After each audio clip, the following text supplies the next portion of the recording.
tiens d'abord à me présenter. Moi, je suis Monsieur Stanislas Ruguduka Baleke. Je suis secrétaire national de l'AFDC, parti cher au professeur Modeste Bahati Lukwebo. Je suis aussi directeur général de l'Institut national du travail social.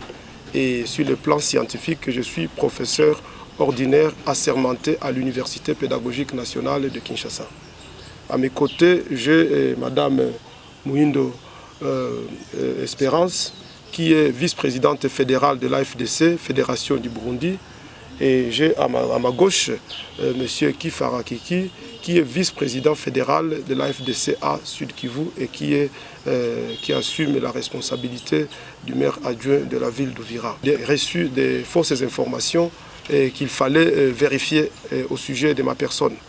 Et du coup, c'était vers le mois de juin-juillet, je m'étais retrouvé interpellé par les services qui avaient reçu des informations de la part des politiciens d'Uvira. Pas tous, mais certains, qui sont allés, voyant comment est-ce que j'étais en train de monter en puissance sur le plan politique, sur le plan académique, sur le plan social, et sur le plan de la réalisation des œuvres.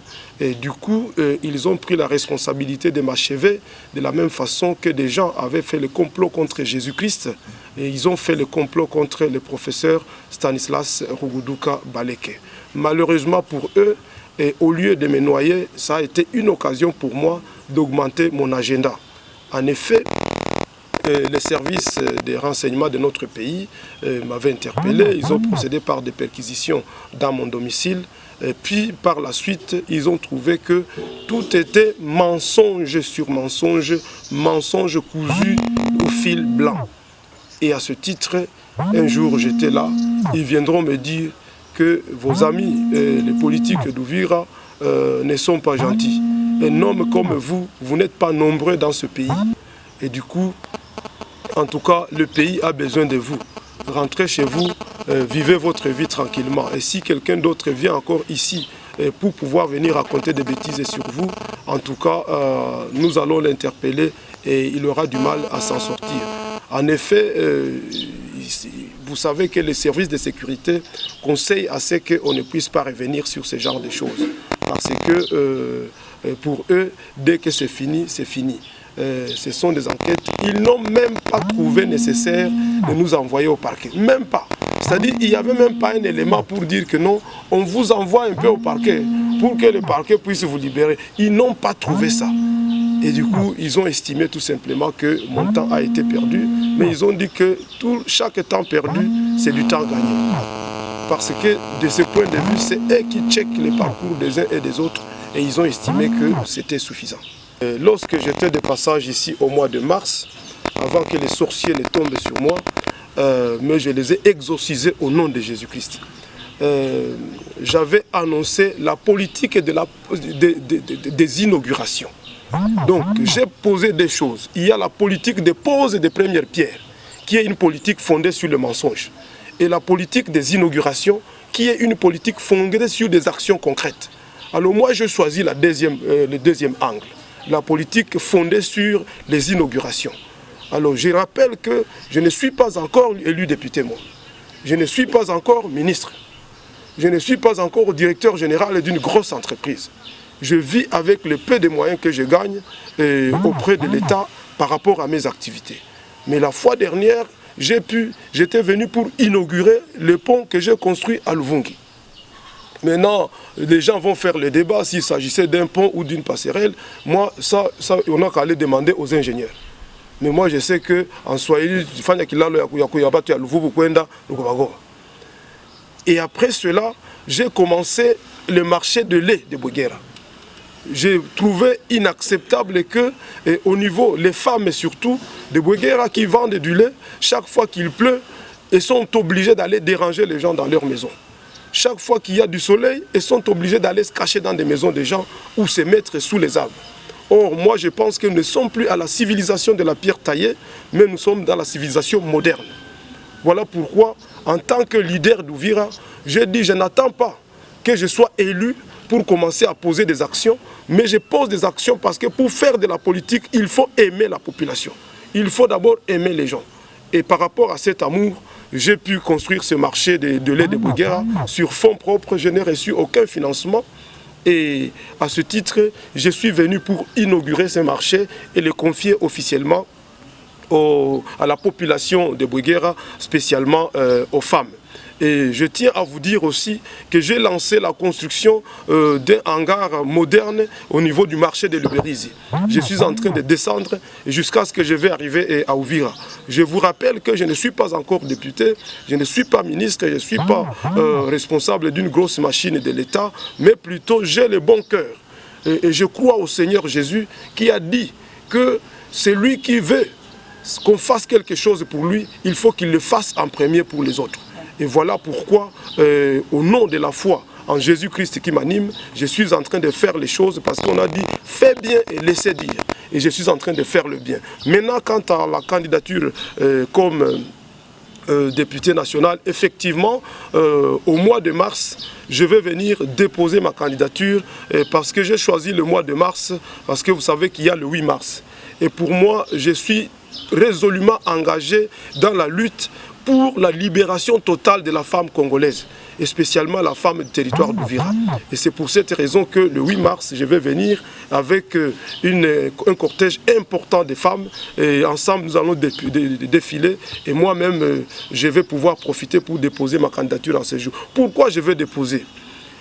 C'est l'occasion maintenant qu'on puisse commencer la politique de l'homme qu'il faut à la femme, à la place qu'il faut.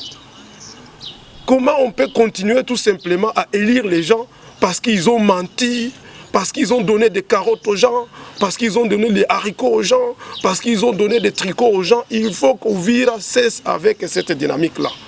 Il faut maintenant que la population d'Uvira puisse se tourner vers des personnes capables de s'exprimer, de porter la voix d'Uvira jusqu'à l'esplanade de l'Assemblée nationale.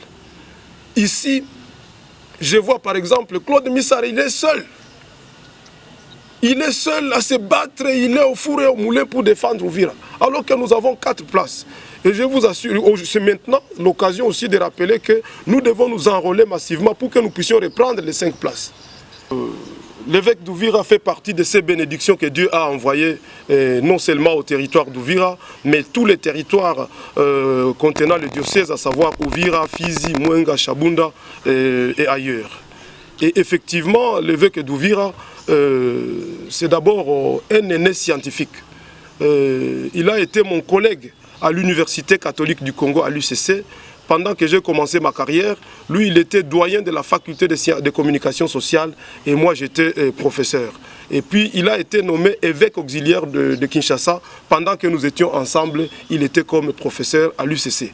Et après cela, il deviendra évêque d'Uvira plus tard. Et à ce titre, nous sommes d'abord des collègues. Et puis, en deuxième position, c'est un homme épris de l'esprit de développement. Lui, il cherche à fédérer tout le monde et à développer une idéologie qui puisse nous permettre de rester égal à nous, c'est-à-dire de nous réconcilier avec nous-mêmes.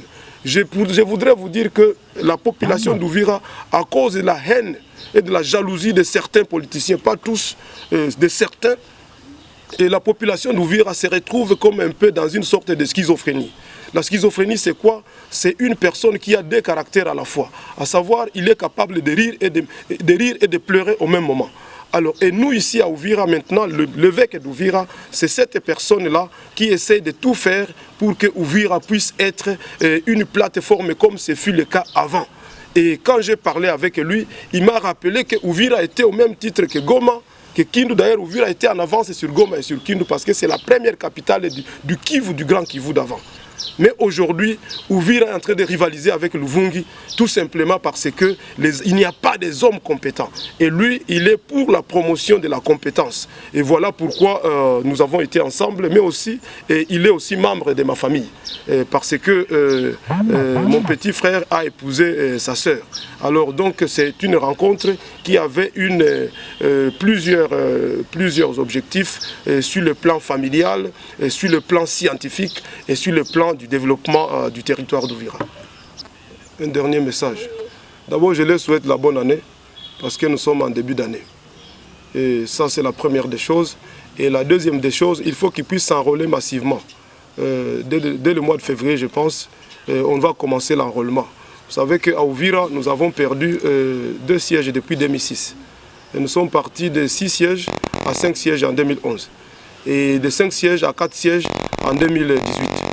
Il faut maintenant qu'on puisse s'enrôler sérieusement et massivement pour qu'en 2023, Uvira puisse reprendre les 5 sièges comme ce fut le cas avant.